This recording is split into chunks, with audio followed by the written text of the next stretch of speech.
నీ అయిన దేవుని నుండి ప్రభైన యేసుక్రీస్తు నుండి కృపయు సమాధానం మీకు కలుగునుగాక. ఆమేన్. దయచేసి కూర్చుందాం. ప్రభువు నామమును బట్టి చేరిన మీకు మరొకసారి శుభాలు వందనాలు తెలియచేస్తూ ఈస్టర్ తర్వాతి 5వ ఆదివార ఆరాధనకు మిమ్మల్ని ఆహ్వానిస్తూ ఉన్నాను. నేటి ధ్యానానికి మన ముందున్నటువంటి లేఖన భాగాలు యోహాను సువార్త 16వ అధ్యాయము 23వ వచనము నుంచి 33 వరకు గల భాగము, యాకోబు పత్రిక 1వ అధ్యాయము 22వ వచనము నుంచి 27వ వచనం వరకు గల భాగము. ఈ రెండు విషయాలను ఈ రాత్రి మనము ధ్యానం చేయటానికి ప్రయత్నం చేద్దాం. ప్రభు కృప మనందరికీ తోడైండునుగాక. ఆమెన్. యోహాను సువార్త 16వ అధ్యాయాన్ని మనము చూడగలిగితే, యోహాను సువార్త 16వ అధ్యాయములో 3 ప్రాముఖ్యమైన సంగతులు విశ్వాసము కొరకు తెలియపరచబడతా ఉన్నాయి. మనిషిగా విశ్వాసివిగా ఎలా ఉండాలో, ఆ విశ్వాసిగా నీవు ఉండటానికి ఈ 3 సంగతులు నీకు ఎంత ప్రాముఖ్యమైనవో యేసుక్రీస్తు ప్రభువారు తెలియచేస్తూ ఉన్నారు. ఈ 3 సంగతులు తెలియచేయటానికి గల ఉద్దేశం ఏంటి అంటే, యేసుక్రీస్తు ప్రభువారితో ప్రయాణం అంత సులువైన ప్రయాణం కాదు. యేసుక్రీస్తు ప్రభువారి ఈ లోకములో ఉన్నప్పుడు చెప్పిన మాట, నాతో మీరు నడవాలంటే మీరు ఇరుకు మార్గములో ప్రవేశించాలి. నాతో ప్రయాణం విశాల మార్గం కాదు. నాతో ప్రయాణం ఇరుకు మార్గమే. శ్రమల సంకెళ్ళు ఈ ఇరుకు మార్గములో ఉంటాయి అని ఆయన ముందుగానే వారిని హెచ్చరించాడు. యోహాను శిష్యులు యేసుక్రీస్తు ప్రభువారి దగ్గరకు వచ్చి, అయ్యా మేము నిన్ను వెంబడిస్తాం అనంటే, ఎక్కడికి వెంబడిస్తారు మీరు? ఆకాశ పక్షులకు గూళ్ళున్నాయి, నక్కలకు బరియలున్నాయి, కానీ మనుష్య కుమారుడు తలదాచుకొనుటకైనను స్థలం లేదు.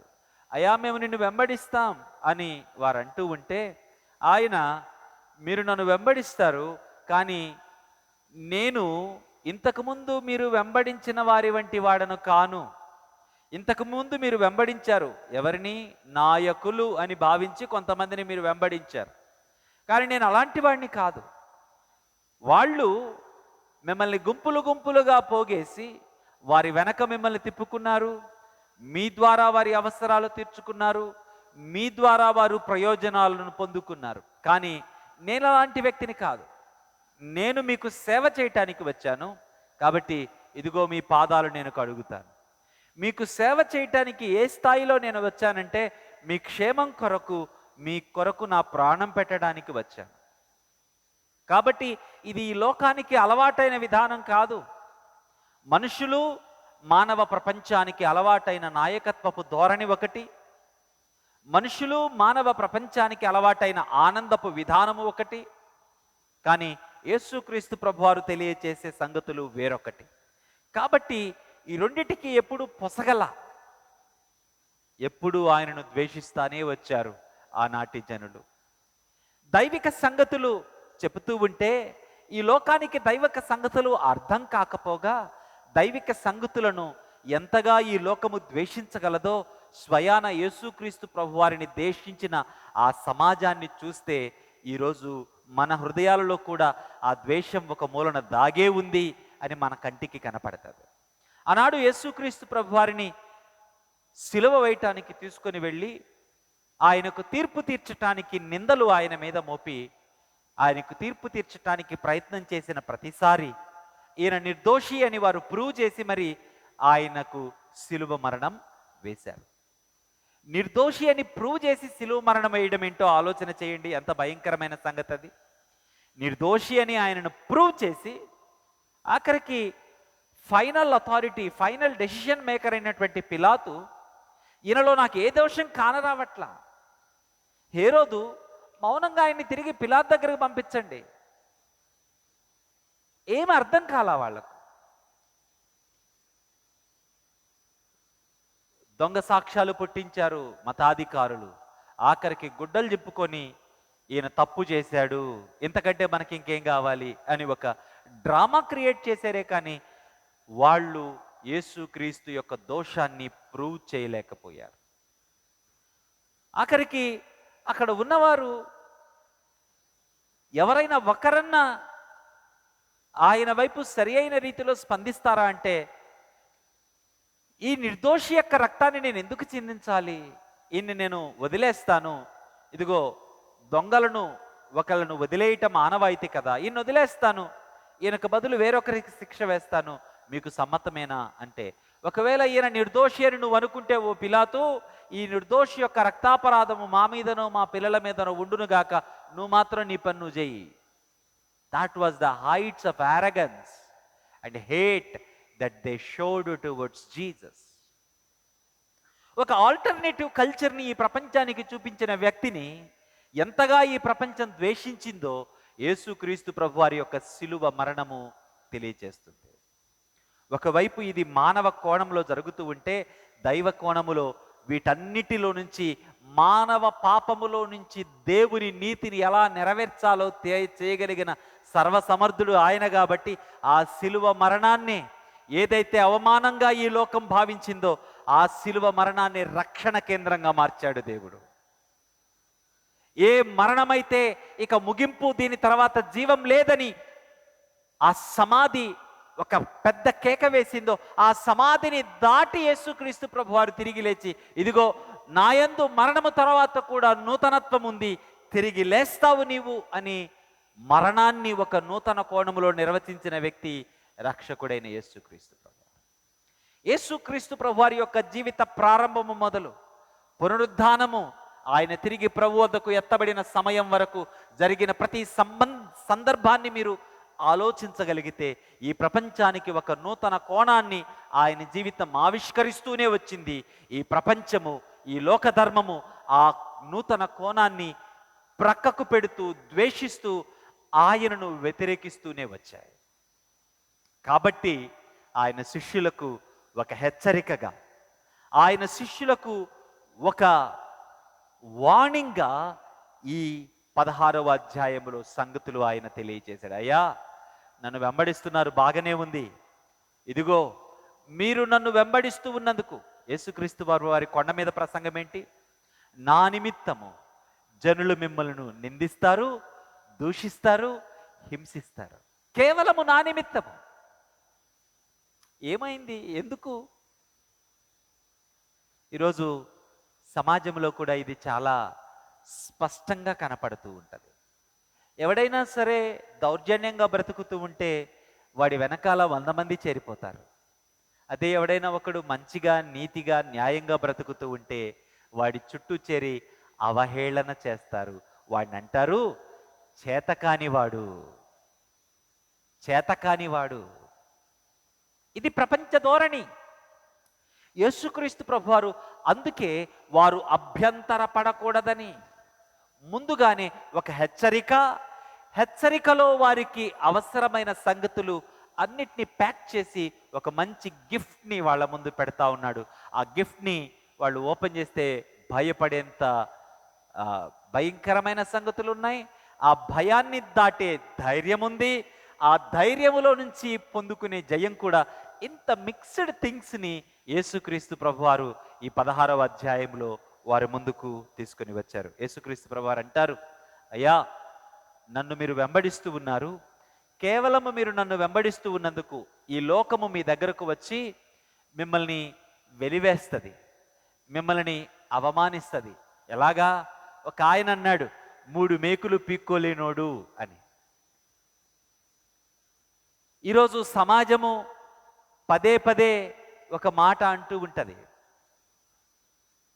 ఎలా మీ నాన్నను మార్చేశావు అని. అంతే కదండి?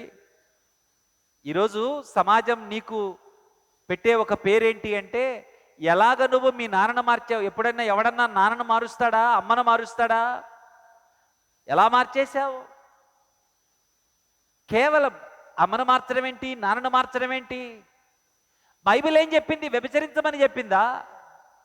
దొంగతనాలు చేయమని చెప్పిందా బైబిల్? హత్యలు చేయమని చెప్పిందా? అహంకారంతో బతకమని చెప్పిందా?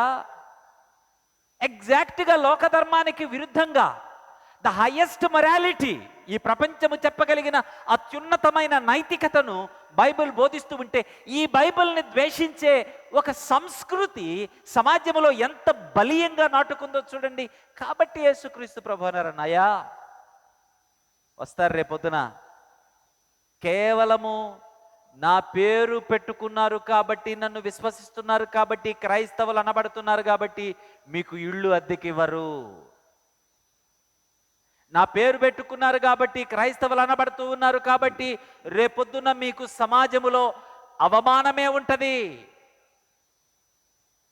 మీకేమి రెడ్ కార్పెట్ వేసి రండిరా బాబు రండి అని ఎవడు పిలవడం మిమ్మల్ని? ఒక అంట్రా నుండి చూసినట్టు పక్క తప్పుకో భయ్, పక్క తప్పుకో, ఎవడరా నువ్వు పక్క తప్పుకో అంటారే తప్ప నీకు వామ్ వెల్కమ్ ఏమి ఉండదు, నిన్ను వెళ్ళేస్తారు. 2, అందరితో ఆగరండి. వాళ్ళు వచ్చి చంపేసి దేవుని కోసం మేము చంపాము అనే స్థాయికి సమాజం మారబోతుంది. బీ కేర్ఫుల్ అని చెప్పాడు యేసుక్రీస్తు ప్రభువారు.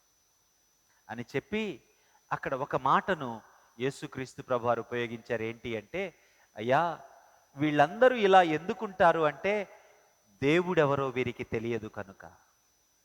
దేవుడెవరో వీరికి తెలియదు కనుక వీరు దేవుణ్ణి నమ్మలా. దేవుణ్ణి నమ్మలేదు కనుక ఇంకొక వ్యక్తిని వీరు అవమానపరచగలుగుతూ ఉన్నారు, ఇంకొక వ్యక్తిని చిన్న చూపు చూడగలుగుతూ ఉన్నారు, ఇంకొక వ్యక్తిని గౌరవించలేకపోతూ ఉన్నారు, ఇంకొక వ్యక్తిని చంపే స్థాయికి తెగబడగలుగుతూ ఉన్నారు. ఈ మాటలు చెప్పి యేసుక్రీస్తు ప్రభువారు 3 ప్రాముఖ్యమైన సంగతులు ఉపయోగించాడు. 1, పరిశుద్ధాత్ముణ్ణి నేను మీ యొద్దకు పంపిస్తాను. 2, నేను లేచి తిరిగి మీ యొద్దకు వస్తాను. 3, తండ్రితో మీరు సహవాసం కలిగి ఉంటారు. ఈ 3 సంగతులు యేసుక్రీస్తు ప్రభువారు చెప్పాడు. ఆయనను విశ్వసించడం అంటే, ఆయనను ఎరగడము అంటే, ఈ 3 సంగతులలో నీ జీవిత అనుభవం కొనసాగాలి. మొదటిగా పరిశుద్ధాత్ముడు నీలోనికి వస్తాడు.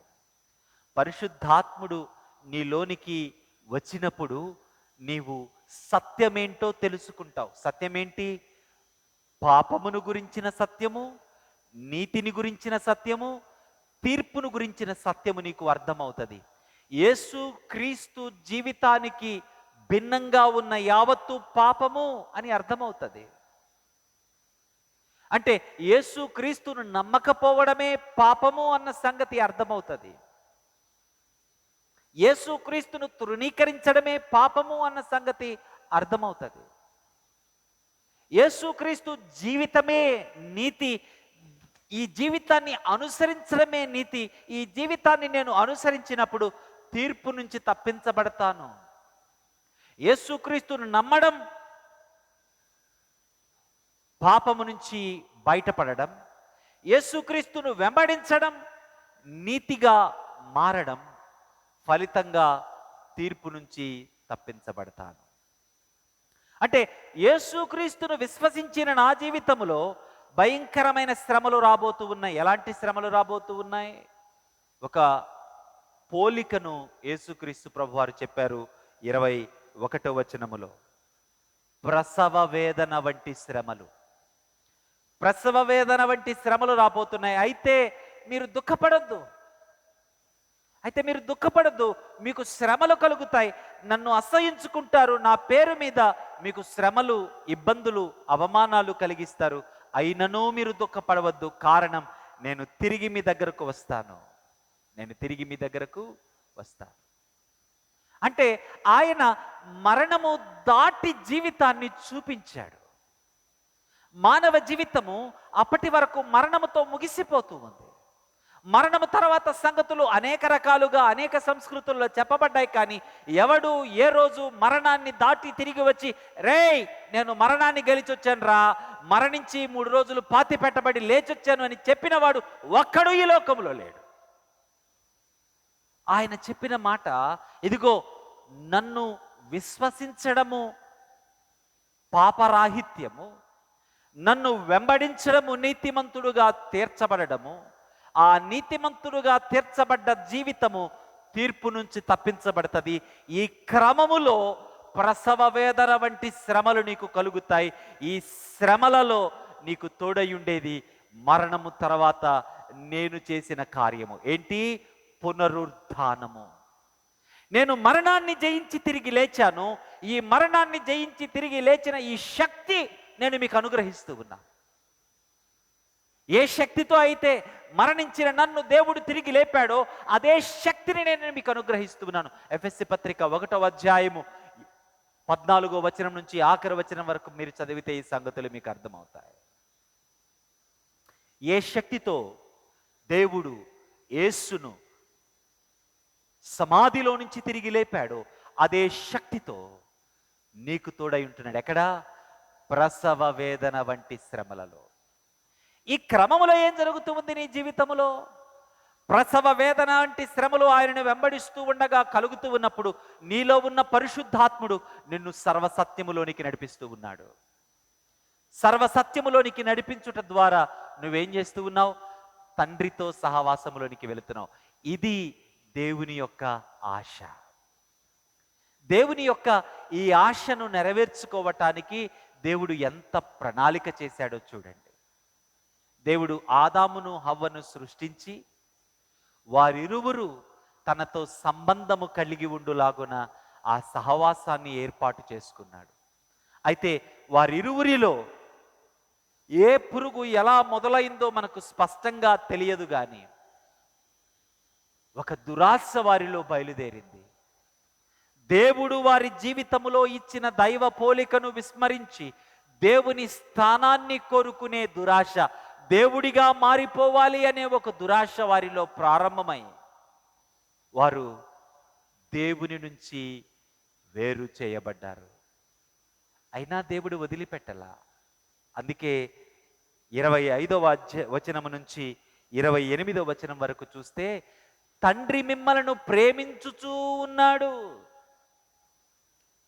27వ వచనములో దేవుని యొద్ద నుండి బయలుదేరి వచ్చి తనని నమ్మితిరి గనుక తండ్రి తానే మిమ్మును ప్రేమించుచున్నాడు. ఎప్పుడు ప్రేమిస్తూ ఉన్నాడు? ఎప్పుడు ఆయన ప్రేమిస్తూనే ఉన్నాడు. అసలు ఈ భూమిని అందలి సమస్తములో దేనిని సృష్టించకముందే నిన్ను ప్రేమించాడు. నీవు ఆయన ఆలోచనలో ముందుగా నిన్ను రూపొందించుకొని ప్రేమించాడు. తన అనాది కాల సంకల్పములోనే నిన్ను ప్రేమించాడు. ఆదాము హవ్వ ఈ లోకములోనికి వచ్చి ఆయనతో సహవసించినప్పుడు ఆదాములో నిన్ను ప్రేమించాడు. ఆదాము హవ్వలు వారిరువురు తెగబడి దేవుని స్థానాన్ని కోరుకున్నప్పుడు ఆ తెగబడిన వారిలో నువ్వు కూడా ఆదాములో దాగి ఉన్నావు. అప్పుడు కూడా ఆయన నిన్ను ప్రేమించాడు. ఆ ఆదాములో ఉన్న నీ కొరకు తన కుమారుణ్ణి ఈ లోకానికి పంపించాడు. తండ్రితో సహవాసము అనగా పరిశుద్ధుడు సమీపింపరాని దేవునితో సహవాసము మానవునికి సాధ్యం కాదు. కనుక దేవుడు తన కుమారుణ్ణి రిక్తుడిగా చేసి లోకానికి పంపించాడు. అంతకుముందు దేవుడు ప్రయత్నం చేయలేదా? చేశాడు. నోవాహు ద్వారా ప్రయత్నం చేశాడు. సత్య సువార్తను ప్రకటించాడు. పెడచెవిని పెట్టారు, పాపులైపోయారు. అబ్రహాము ద్వారా నిబంధన చేసుకున్నాడు. మోషే ద్వారా 10 ఆజ్ఞలు ఇచ్చాడు. మోషే ద్వారా వారితో ఆ పరిశుద్ధ గుడారములో నివసించాడు. కానీ వారు ఆయనను సమీపించలేకపోయారు. తాను సృజించుకున్న ఆదాములో ఉన్న మానవాళితో, నా మాట వింటున్నారా? తాను సృజించుకున్న ఆదాములో ఉన్న నీతో నాతో సహవాసము కలిగి ఉండాలి అన్న ఆయన అనాది కాల సంకల్పం నెరవేర్చుకోవటానికి ప్రత్యక్ష గుడారాన్ని ఇచ్చాడు. ప్రత్యక్ష గుడారాన్ని దాటి తన మహిమను విడిచి ఇదిగో క్రీస్తు నరావతారి అయి లోకానికి వచ్చాడు. కారణం, దేవుణ్ణి ఏ మనిషి చూడలేడు. పరిశుద్ధుడైన దేవుణ్ణి ఏ నరుడు సమీపించలేడు. సమీపించి బ్రతుక జాలడు. కనుక ఆయన రిక్తుడైపోయాడు. ఎంతగా రిక్తుడైపోయాడు? నీవు నేను ఒకరిని ఒకరము చూసుకుంటూ బ్రతికి ఉన్నంతగా ఆయన తనను తాను రిక్తుడిగా చేసుకొని శిలువ మరణము పొందాడు. ఆ శిలువ మరణములో మనకు విమోచన. ఆ విమోచనలో మనము నీతిమంతులముగా తీర్చబడ్డాం. మనందరి ఆదాములో ఉన్న ఆ అతిక్రమ భారమంతటిని యేసుక్రీస్తు తన మీద మోపుకున్నాడు. ఆ అతిక్రమ భారమంతటికి ఆయన విమోచనను అనుగ్రహించాడు. అనుగ్రహించి ఒక అవార్డు ఇస్తూ ఉన్నాడు నీకు. ఏమని? నీవు నీతిమంతుడవు కనుక సమీపింపరాని తేజస్సులో వశించు పరిశుద్ధాత్ముడు ఇప్పుడు నీలోకి వచ్చి నీలో నివసిస్తూ ఉన్నాడు. యేసు నా రక్షకుడు అని నువ్వు విశ్వసించగానే పరిశుద్ధాత్ముడు నీలోనికి వచ్చి నీలో నివసిస్తూ ఉన్నాడు. నివసిస్తూ సర్వసత్యములోనికి నడిపిస్తూ నీకు పునరుద్ధాన బల సహకారముతో తండ్రితో సహవాసములోనికి తీసుకొని వెళుతూ ఉన్నాడు.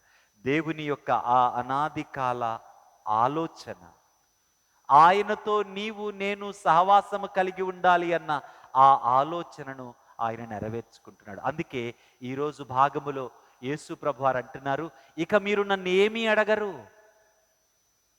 డైరెక్ట్గా మీరు తండ్రిని అడుగుతారు. తండ్రి మీకు చెప్తాడు. ఎలా అడుగుతారు? మీలో ఉన్నటువంటి పరిశుద్ధాత్ముడు నా ద్వారా, అంటే త్రియేక దేవునితో సహవాసములోనికి మీరు వస్తారు. That's the beauty of the plan of God. దేవుని యొక్క ప్రణాళిక ఎంత అందమైనదో చూడండి. ఎంత అద్భుతంగా తనతో మిమ్మల్ని తిరిగి అనుసంధానం చేసుకున్నాడో, తనతో మిమ్మల్ని తిరిగి సహవాసములోనికి చక్కగా నడిపించుకున్నాడో చూడండి. మానవాళి ఎంతగా ఆయనను ద్వేషిస్తూ ఉన్నాం. ఈ మానవాళితో తన యొక్క ప్రేమను ఆయన విడిచిపెట్టట్లా. ఒక మాట మనం చదువుకున్నాం కదా, ఆయనే మిమ్మును ప్రేమించుచున్నాడు. ఆయనే మిమ్మల్ని ప్రేమిస్తూ ఉన్నాడు గనక ఎప్పటి నుంచి? అనాది కాలము నుంచి తన కుమారుని పంపాడు, పరిశుద్ధాత్మను పంపాడు. ఆయనే నీతో మాట్లాడుతూ ఉన్నాడు. ఎంత గొప్ప ప్రేమ ఇది! మరి నువ్వు ప్రేమిస్తూ ఉన్నావా? ఆయన ప్రేమిస్తున్నాడు గనక ఇంత సుదీర్ఘంగా నీ కొరకు ఇన్ని గొప్ప కార్యాలు చేశాడు. ఈరోజు నీకు ఒక చక్కని ఆలోచన పరిశుద్ధాత్ముడు నీ ముందుకు తీసుకొస్తూ ఉన్నాడు. నీ జీవితములో పాపాన్ని జయించలేకపోవటానికి కారణం ఏంటో తెలుసా? నీవు ఆయనతో సహవాసములో లేవు. సహవాసం ఎప్పుడు వస్తుంది? మన ముందు మిలాంతన్ గారు, హరిత గారు ఉన్నారు. ఒక 30 సంవత్సరాలు అయిందా మీకు వివాహమై? 30 సంవత్సరాలు అయిందా? 28 ఇయర్స్ అయింది. 28 ఇయర్స్ క్రితం వారిద్దరూ ఒక నిర్ణయం తీసుకున్నారు. నేను హరితను ప్రేమించాలి, నేను మిలాంతన్ను ప్రేమించాలి అని ఒకరికొకరు అనుకున్నారు. అనుకొని ఒకరిని ఒకరు ప్రేమించడం మొదలుపెట్టారు. ఎన్ని సంవత్సరాలైంది? ఇప్పటికీ 28 సంవత్సరాలైంది. ఈ 28 సంవత్సరాల్లో ఎన్నో కష్టాలు వచ్చాయి, ఎన్నో చేదు అనుభవాలు వచ్చాయి. అయినా వారు ఒకరినొకరు విడిచిపెట్టలా. ఏమైంది? ఈ క్రమంలో ఒక అనుభవం వారి జీవితంలో ఉంది. ఏంటో చెప్పనా? ఈ 28 సంవత్సరాల ప్రేమలో, సహవాసములో వారి మధ్య విశ్వాసం పుట్టింది, నమ్మిక పుట్టింది, ట్రస్ట్ పుట్టింది. ఒకరి మీద ఒకరికి విశ్వాసం అనేది సహవాసంలో నుంచి వస్తుంది. కానీ నేను నమ్మాను నిన్ను అంటే వచ్చేది కాదు ఇది. ఇప్పుడు వారిరువురు 28 సంవత్సరాలు ఒకరిని గురించి ఒకరు ఎంత సుదీర్ఘంగా లోతుగా ఆలోచించుకున్నారో మన మాటల్లో మనకు అర్థం కాదు, అది వాళ్ళకే అర్థమవుతుంది. మరి నీ సహవాసం కూడా విశ్వాసంగా ఎందుకు మారలా అంటే నీ సహవాసమే కాదు అసలు. ఆ సహవాసములో ప్రేమ లేదు కాబట్టి, ఆయన్ని ప్రేమించట్లేదు కాబట్టి బుడుంగని ఒకటి గుర్తొస్తుంది. ఏంటి? నాకు ఎగ్జామ్ ఉందని. అప్పుడు వెళ్ళి ప్రార్థన చేసుకుంటాం. అంటే దేనికి పుట్టింది నీకు ప్రేమ? ఎగ్జామ్ కొరకు పుట్టిన ప్రేమది. నీకు నొప్పి కలిగింది, బుడుంగని అనిపిస్తుంది. ఏం చేయాలని? ప్రార్థన చేయాలని. దేనికి పుట్టింది ప్రేమ?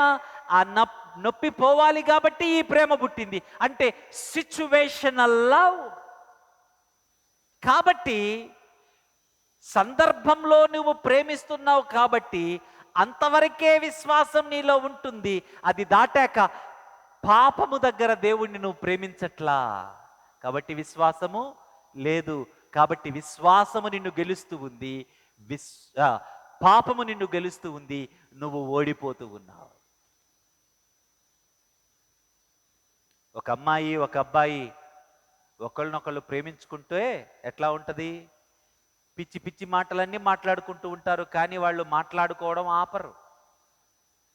కలవాలని 24 గంటలు ఆలోచిస్తూ ఉంటారు.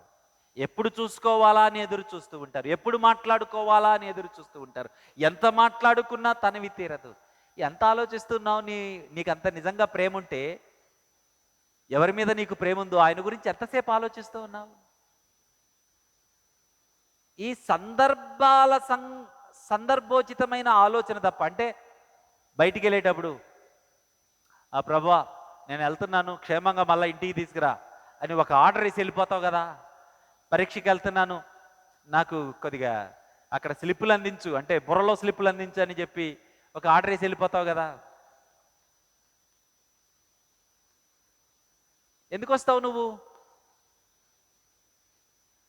నాతో దేవుడు మాట్లాడతాడు ఈరోజు, I will listen to him అని వస్తావా? దేవుడు మాట్లాడాడు, వెళ్ళిపోయావు.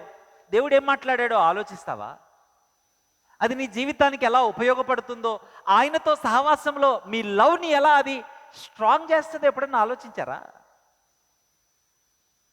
ఎక్స్పెరిమెంట్ చేశారా మీ ఇద్దరి మధ్య లవ్తో?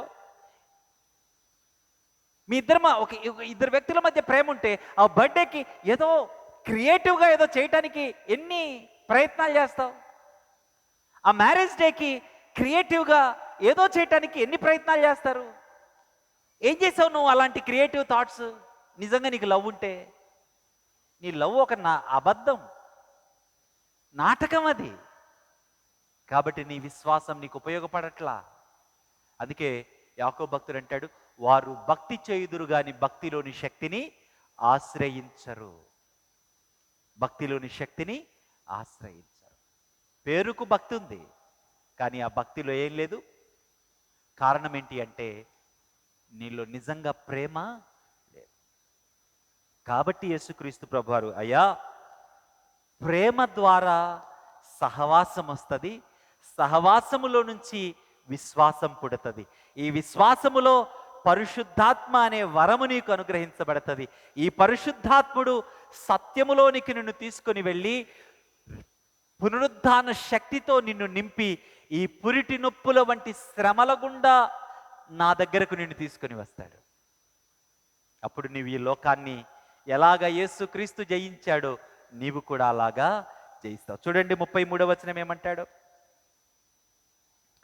నాయందు మీకు సమాధానము కలుగునట్లు ఈ మాటలు మీతో చెప్పుచున్నాను. లోకములో మీకు శ్రమ కలుగును, అయినను ధైర్యము తెచ్చుకొనుడి, నేను లోకమును జయించి. ఆయన లోకాన్ని జయించాడు. ఆయన లోకాన్ని జయించాడు కాబట్టి నీవు కూడా ఆయనలాగా లోకాన్ని జయించి ఎవరి దగ్గరికి రావాలని కోరుకుంటున్నాడు? తండ్రి దగ్గరకు రావాలి అని ఆయన ఆలోచన చేయండి. ఇంత ప్రేమ, దేవుని ప్రేమ అర్థమవుతుందా మనిషికి? అర్థం కాదు. ఈ ప్రేమను ఎంతగా మనము తోలనాడుతూ ఉంటాం.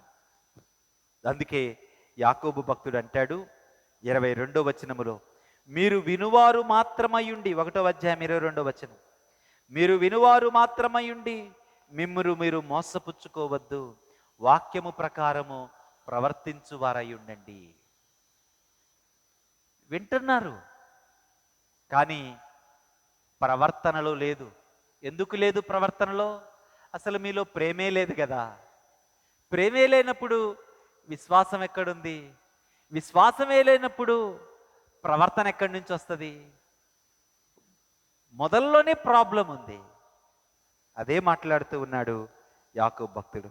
మీరు వినువారు మాత్రమయ్యుండి మీరు మోసపుచ్చుకొనొక వాక్యము ప్రకారము ప్రవర్తించువారయ్యుండి. ఎవడైనను వాక్యము వినువాడయుండి దాని ప్రకారము ప్రవర్తించని వాడైతే వాడు అద్దములో తన సహజ ముఖమును చూచుకొని మనుష్యుని పోలి ఉన్నాడు. వాడు తను చూచుకొని అవతలికి పోయి తానెట్టువాడు వెంటనే మరిచిపోవును కదా. అయితే స్వాతంత్రమునిచ్చు సంపూర్ణ నియమములో తేరిచూచి నిలకడగా ఉండువాడెవడు వాడు విని మరచువాడు కాక క్రియను చేయువాడయుండి తన క్రియలలో ధన్యుడగును. ఇక్కడ ఇద్దరు వ్యక్తులు కనపడుతున్నారు మనకు. ధన్యుడైన వాడు, ధన్యుడు కానివాడు. ధన్యుడైన వాడెవడు, ధన్యుడు కానివాడెవడు, ఈ రెండు విషయాలు మనము చాలా క్లుప్తంగా మాట్లాడుకొని మన మాటలు ముగించుకుందాం. జాగ్రత్తగా వినండి. ధన్యుడైన వాడెవరు? విని మరిచిపోనివాడు. ధన్యుడు కానివాడెవడు? విని మరిచిపోయినవాడు. ఇప్పుడు చూడండి, ధన్యుడైన వాడు విని మరిచిపోలేదు కాబట్టి వాడి బ్రతుకులో భిన్న సంగతులు కనపడుతూ ఉన్నాయి. ధన్యుడు కానివాడు విని మరిచిపోయాడు కాబట్టి వాడి బ్రతుకులో వాక్యానుసారమైన క్రియలు లేక వాక్య వ్యతిరేకమైన క్రియలు ఉండి వాడు ధన్యుడు కాలేకపోయాడు. ఇప్పుడు ఇక్కడ ఒక ఉదాహరణను యాకోబు భక్తుడు తీసుకుని వచ్చాడు. ఏంటి ఆ ఉదాహరణ అంటే అద్దము. అద్దములో చూచుకునే వాడితో ఇద్దరిని పోలుస్తూ ఉన్నాడు. ఈ ఇద్దరు, ఒకడు అద్దములో చూచుకున్నాడు, వెళ్ళిపోయాడు, వాక్యానుసారమైన బ్రతుకును జీవించలేకపోయాడు. రెండవ వాడు తేరి చూచి నిలకడగా తేరి చూచి పట్టుదలతో విన్న వాక్యమును పట్టుకున్నాడు కాబట్టి విశ్వాసము వాడి జీవితాలలో క్రియలలోనికి వచ్చింది, వాడు ధన్యుడయ్యాడు. ఇప్పుడు నా మాటలు మీరు జాగ్రత్తగా వినాలి. ఆనాడు అద్దాలు ఈరోజు మనం చూసుకునే అద్దాల వంటి అద్దాలు కాదు. ఆనాడు అద్దాలు చాలా మసకగా అవి బహుశా ఇత్తడితో చేసిన పాత్రలు అయి ఉంటాయి. వాటిని చాలా నీట్గా తుడిస్తే కానీ అందులో పిక్చర్ కనపడదు. ఆడికి వెళ్ళి అలా చూసుకొని అట్లా వెళ్ళిపోతే ఏం అర్థం కాదు.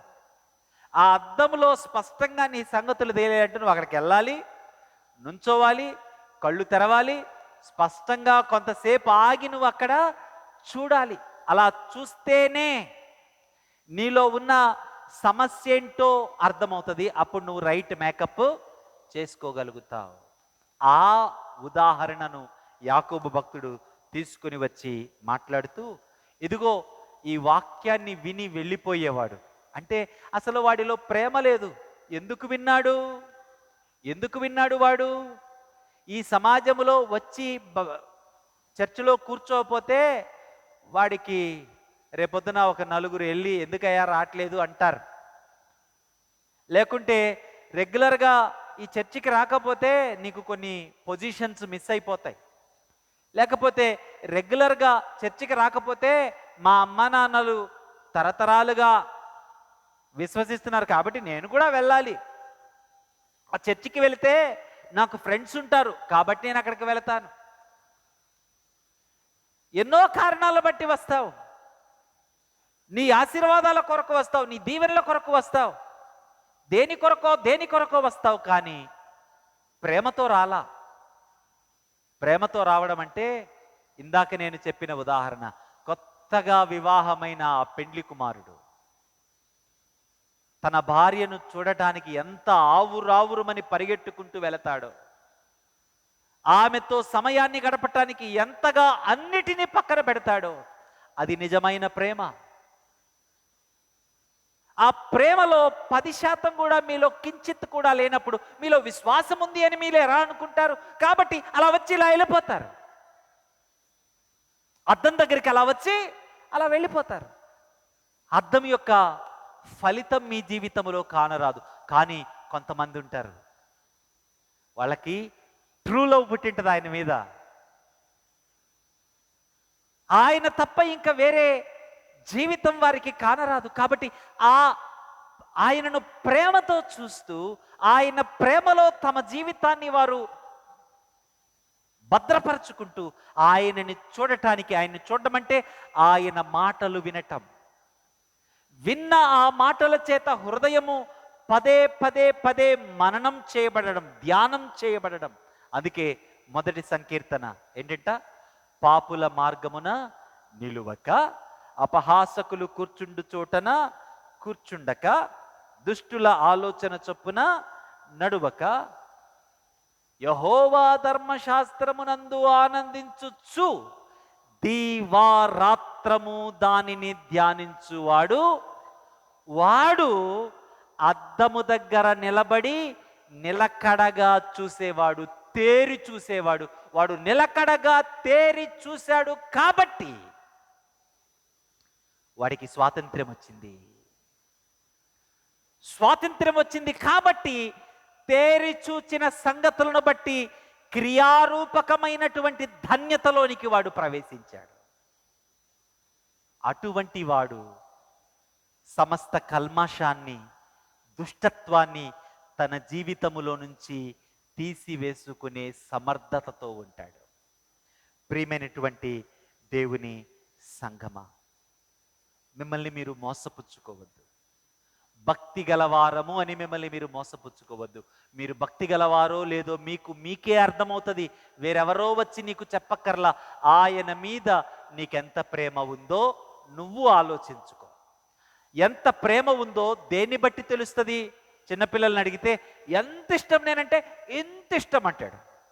ఇంకా ఇంతేనా అంటే ఇంత ఇష్టం అంటాడు. అంతేనా అంటే ఓ అడిగి తెలీదు, ఏం చెప్పాలో తెలీదు. నీలో కూడా దేవునిపై ఉన్న ప్రేమ ఎంత అంటే నీకు అర్థం కావట్లేదేమో. ఆయన సన్నిధికి రావటానికి ఎంత ఆసక్తి నీకుంది? టిక్ కొట్టుకో. ఆయన వాక్యాన్ని వినటానికి ఎంత ఆసక్తి ఉంది? ఆ విన్న వాక్యాన్ని ఈ వారమంతా ఎన్నిసార్లు జ్ఞాపకం చేసుకున్నావు? ఎన్నిసార్లు మరలా నీకు యూట్యూబ్లో అవైలబుల్గా ఉన్న ఈ వాక్యాన్ని మరలా ఎన్నిసార్లు విన్నావు? ఎన్నిసార్లు దానిలోని సంగతుల చేత నువ్వు మదించబడ్డావు? నీవు ఆలోచించిన ఆ సంగతులు, విన్న ఆ సంగతులు ప్రాక్టికల్గా నిన్ను ఎలా ట్రాన్స్ఫార్మ్ చేశాయి కదా. మీరిద్దరు మాట్లాడుకుంటూ ఉమెన్స్ డే రాగానే ఒక మంచి శారీ కొనాలి అని ఎందుకు అనిపించింది నీకు? ఆయన బర్త్డే రాగానే ఒక బ్యూటిఫుల్ వాచ్ ఇవ్వాలని నీకు ఎందుకు అనిపించింది? ఈ రిలేషన్లో, ఈ మెడిటేషన్లో you became creative towards your relation. ఏం చేస్తూ ఉన్నావు నీ రిలేషన్ కొరకు? ఇది చాలా ప్రాముఖ్యమైన ప్రశ్న. ఈ ప్రశ్న నీకు అర్థమైతే నీ బ్రతుకు 27వ వచనంలో ఉంటుంది. తండ్రి అయిన దేవుని ఎదుట పవిత్రమును నిష్కలంకమునైన భక్తి ఏదంట? ఇహలోకము మాలిన్యము తనకంటకుండా తన్ను తాను కాపాడుకొనుట. అలాంటి వాడు దైవిక ఆలోచనలతో దేవుడు దేన్ని ప్రేమిస్తాడో దాన్ని ప్రేమిస్తాడు, దేవుడు దేన్ని ద్వేషిస్తాడో దాన్ని ద్వేషిస్తాడు. వాడి ఆనందానికి డబ్బులో, పరపతో, ఏదో కారణము కాదు. ఏమున్నా ఏమి లేకున్నా వాడి జీవితము ధైర్యంగా ముందుకు వెళుతూనే ఉంటుంది. నా మాట వింటున్నారా మీరు? మీ ప్రేమ నిజం కాకపోతే ఏం జరుగుతుందో చెప్పనా? నేను అనుభవించిందే మీకు చెప్తాను. ఒకసారి నా బ్రతుకును ఆపేసుకొని నన్ను నేను పరిశీలించుకోవాల్సి వచ్చింది. అసలు నిజంగా నేను విశ్వాసినేనా అని. నాకు ఒక భయంకరమైన నష్టం వచ్చినప్పుడు ఆల్మోస్ట్ నా లైఫ్ అయిపోతుందేమో అన్నంత వేదనలోనికి నేను వెళ్ళాను. అప్పుడు నన్ను దర్శించిన దేవుని వాక్యము నాకు చెప్పిన సంగతి ఏంటి అంటే, నీ సంతోషము నాలో ఉందా, నువ్వు కోల్పోయిన దీనిలో ఉందా? ఈరోజు చాలామంది ఎంత చిన్న చిన్న విషయాలకు తమ జీవితాలను తీసుకుంటున్నారు. ఎంత చిన్న చిన్న విషయాలు. నీ లైఫ్ కంటే నీ జీవితంలో ఒక సంగతి అంత పెద్దదా? నీ లైఫ్ కంటే నీకు నీ దేవునితో ఉన్న సంబంధము, సహవాసము కంటే ఇంకొక పర్సన్ అంత ప్రాముఖ్యమా? ఇంకొక విషయం అంత ప్రాముఖ్యమా? Why are you fooled? ఎందుకు ఫూల్ అవుతున్నావో తెలుసా? You are fooled because you did not love truly. Your love is on something else. అది నీకు దొరకకపోతే నువ్వు తట్టుకోలేవు. లెట్ మీ రిమైండ్ యూ, నీ ప్రేమను ఎవరి దగ్గర తెచ్చిపెట్టుకోవాలి? సమస్తాన్ని నీకు ఇవ్వగలిగినటువంటి నీ దేవుడి దగ్గర తెచ్చిపెట్టుకో. ఆ రిలేషన్లో you will conquer the world my dear friend. You will have a beautiful life. నువ్వు కోరుకునేదే బ్యూటిఫుల్ కాదు. You will have a beautiful life. It's beyond anybody's imagination. అటువంటి గొప్ప జీవితాన్ని త్రియేక దేవుడు మీకందరికీ అనుగ్రహించును గాక. ఆమేన్. సమస్త జ్ఞానముకు మించిన దేవుని సమాధానము యేసుక్రీస్తు వలన మీ హృదయములకును తలంపులకును కావలయుండును గాక. ఆమేన్. దయచేసి కూర్చోనండి.